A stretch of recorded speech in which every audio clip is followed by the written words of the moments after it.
mengatakan, saya baca nih, netizen mengatakan, soalnya ada orang mengatakan kalau membantu yang agamanya beda atau non-muslim nggak dapat pahala, katanya gitu.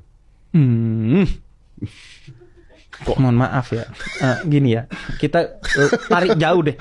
Tarikan napas Anda tuh menarik sekali. Tarik jauh deh. Ada seorang perempuan pelacur, kemudian ngasih minum anjing yang kehausan di akhir hayatnya. Setelah dia bertobat, dia masuk ketaubatannya. Anjing loh itu ya. Anjing nih, kita nggak bicara agama. Nggak usah bicara manusia juga. Iya, ini binatang yang najis. Udah, ini nggak bicara agama nih, udah selesai itu. Jadi Allah itu, jangankan pahala kita, non muslim yang berbuat baik, tetap Allah ganjar secara setimpal kebaikannya. Tetap Allah ganjar. Allah tidak akan berbuat sesuatu yang tidak adil. Sekecil apapun, pasti Allah bayar lunas, tuntas tuh semuanya. Lu gak pernah berjudi dengan Allah, karena judi haram. Ngomong-ngomong judi, Anda marah-marah kemarin saya lihat di video tentang judi. Iya, gila.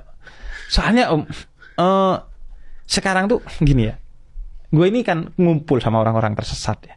Dulu itu judi itu di pasar kalau di kampung gue. Terus jongkok, pakai topi, ya mirip Anda lah ini. Iya, tapi saya jongkok agak susah sih.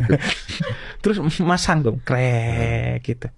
Nah, di kampung kayaknya nggak ada yang crack gitu deh. Ada kayak dilempar apa, gunung merah, gunung putih. Oh, ada? Ada dilempar gitu. Tapi alatnya mungkin nggak secanggih bukan itu. Mesin roulette. Enggak. Makanya udah miskin judi lagi. Itu juga goblok. Iya. Nah, akhirnya itu dulu kan? Dulu bukan gua itu. Iya, bukan Abi, maksudnya itu dulu orang berjudi itu seperti itu. Malu-malu sambil ngelirik kanan kiri. Iya. Kalau bininya datang ditarik, dijewer pulang. Iya. Kan? Iya. Sekarang judi itu bisa dilakukan pakai HP di ruang gelap, dimanapun. Dan ternyata orang dulu gak judi sebagian karena malu aja, tapi pengen. Sekarang sebagian teman gua judi slot. Nah, karenanya gak bisa kita tuh ngelarang judi sebagai solusi. Mau gak mau harus nyadarin mereka bahwa judi itu bodoh gitu. Gue gak bilang haram, dia bodoh gitu.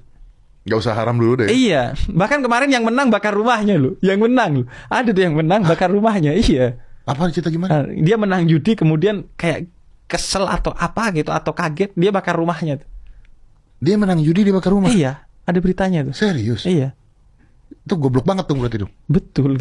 Ya sama kayak ini, ada orang masuk ATM, tiba-tiba buka ATM-nya duitnya miliaran, geblek jatuh dia nggak ATM. Iya, makanya kadang makanya doa kita kan fid dunya hasanah wa fil akhirati hasanah. Di dunia itu berikan kebaikan. Kebaikan itu pada porsi yang Allah lebih tahu. Kalau lebih kadang iya betul. Nah, ini saya mau bicara. Habib tahu kan bahwa banyak sekali berita ya. Saya nggak tahu kok di Indonesia, tapi di luar negeri, di Amerika. Wah, itu terkenal. Namanya saya lupa. Dan ini bukan cuma satu. Ada berapa orang yang tiba-tiba dapat lotre, yang puluhan miliar dapat lotre, kaya mendadak dan sebagainya. 2 tahun jatuh miskin lagi, tahu kan? Betul. Iya kan? Karena menurut gua kaya itu adalah kesadaran, mindset.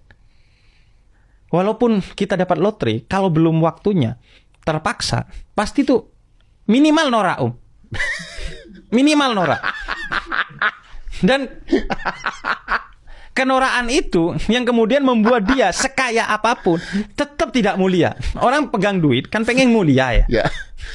Ada orang udah kaya masih mencari jabatan karena pengen mulia dengan jabatan itu kan, pengen merintah orang dan lain sebagainya. Nah, ini norak. Makanya pesen ayah gua ya, kata ayah gua, kredit itu gak apa-apa, tapi hindari kredit. Kredit itu kan ada yang berbasis syariah, tapi kata ayah gua, sebisa mungkin hindari kredit. Kalau lo ingin sesuatu, menabunglah, jangan kredit.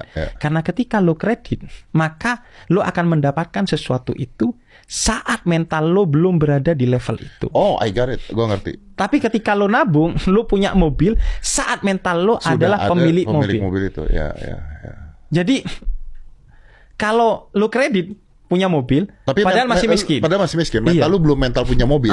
Iya. Dan akhirnya bayar sombong. spare part mobil sama ngeluh ya kan, mobil ketabrak, asuransi nggak punya, tambah masalah. Betul. Dan jadi belagu gitu Betul. ya. Karena belum saatnya dia naik mobil. Iya, di hari pertama dia jalan bareng dengan bininya, senang-senang naik mobil, tapi hari kedua dan selanjutnya dia tengkar terus sama bininya karena urusan kredit mobil loh. Ya. Nah, makanya Mindset.